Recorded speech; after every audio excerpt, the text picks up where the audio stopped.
Hey y'all, Crazy Mama Kelly here, coming at you from my place in Pennsylvania. And I'd first like to start off by saying happy midsummer solstice to everybody out there. Um, Hopefully you're enjoying yourself and have a good time today. What I just said on the last video was what I was going to discuss for this video. On the table is the discussion zombies, zombie apocalypse. Did it really happen or not? So, I did a little research into this situation, this little thing that's going around. I mean, 'cause you always see everywhere. You see it in the news, you see it in, games, everything. Movies, there's huge zombie genre movies, like I'm sure everybody's seen them. Which is kind of cool because one of the zombie films, the first one, I think, Night of the Living Dead, was actually filmed in Pennsylvania, which is really cool. But, I'm getting off base here. I researched into this. You can Google it. It's I think the website's called Cracked or whatever, but they came up with Cracked. It's called the Zombie Threat Attack Status. And they came up with 5 scientific reasons why a zombie apocalypse could actually happen, which is kind of weird, but hear me out, people. They said one of the number one things is nanobots. Yes, people, them little things that they put in computers and cell phones or whatever, they said that somehow they could, screw up and get in your head somehow or another and just take control of your brain and turn you into a drooly, walking, moaning zombie. They said this is the most likely to happen. So that's the highest one so far, they said. The next one down the list is called neurogenesis. That's number 2. Neurogenesis, I guess, would have to do with stem cell research. You hear that? Regrowing dead parts of the brain, human brain. They've been playing around with this for a while, and they've called it, let me see here.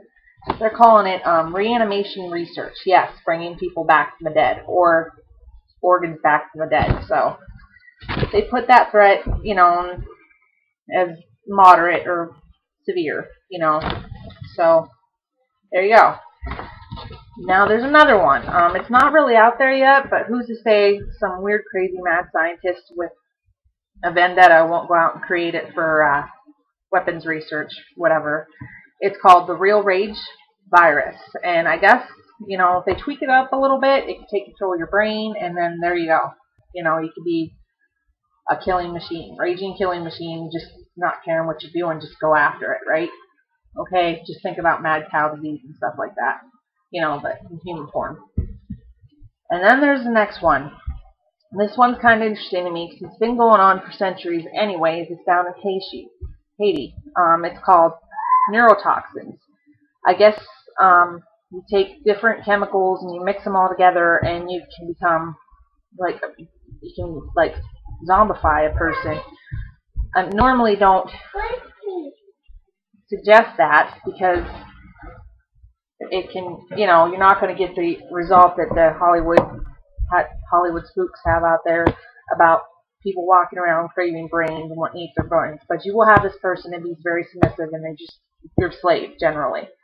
And Haitian voodoo priests have been doing this for centuries. I mean, they even have a documented case of one such thing. I guess the toxins in this, one of the things that they use, I think, is a blowfish. And it will actually slow a person's heart rate down and everything and actually make them, a doctor actually say that these people are actually really dead for a while. And then they'll come back out of the coffin. They'll be not themselves at all. They'll just do whatever you want them to. Pretty much not real scary. It kind of is scary, but it's not the kind that Hollywood portrays. And that one isn't, that's a moderate threat there because it's been known to happen. The main one, which is kind of scary to think about, is brain parasites. And there's this little bug that they said that could, parasitic bug, and it's already known to be around. Bear with me with this word. It's called toxoplasmosis a Gandhi, and most people already have this, and they don't even know, but it's like a dulled down form or whatever. It's usually found in cat's intestines. You know, that's usually why they tell women not to change cat litter boxes when they're pregnant and everything, because they can contract this from their cats. Poor little kitties. Most people already have this, and they don't even know it. Who's to say this won't get beefed up, you know, evolve and become a more very, very, very destructive, you know, brain parasite that can pretty much shut down your brain, certain parts of your brain, and make you do whatever you want, you know. Then there you go, zombie apocalypse. But that's at moderate threat also. So there you have it. There's 5 scientific reasons why that a zombie apocalypse could take place. Those are the 5 things: nanobots, neurogenesis, the real rage virus, neurotoxins, or a brain parasite. Those are the 5 reasons. And it's kind of interesting about this too, because even the military and the CDC are actually kind of taking this kind of out there. They're actually, you know, considering this, you know, which is kind of weird, but it's out there. I guess back in March, they issued when the threat of this is, you know, the radiation fears after the earthquake and the tsunami that, you know, took over Japan. They were worried about zombies. Somebody actually walked up to one of the CDC people and said, "Is there a possibility we have to worry about zombies here?" Because they weren't sure how the radiation would affect the people, you know. But, you know, what the CDC says, you know, you should actually have an emergency how to survive a zombie attack, aka natural disaster. Here's their take on what you should do, how to survive it. Okay.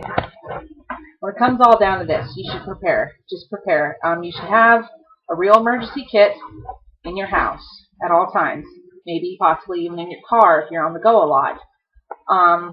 Next thing you would gather is water, food, and other supplies to get you through the 72-hour period usually, until you can like find out what's going on with everything that's going around in your area or around the country, or else if you can get to a refugee camp or whatnot. Just as supplies to get you through. Number 3 would be medication, duct tape. Everybody loves duct tape. Yay!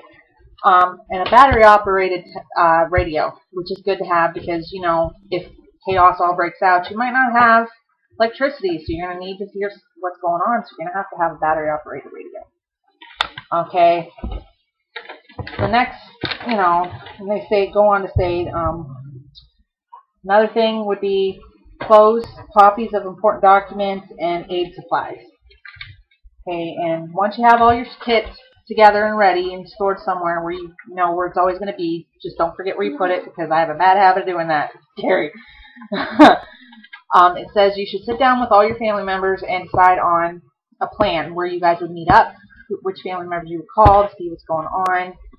Definitely, this would be a good idea, definitely, in case you see zombies, you know, coming at your door, and like, you know. But that's what the thing is. So, that's our take on zombie apocalypse. I want you to have a wonderful day, and make sure you keep away from them zombies. Blessed be. Alright, take care.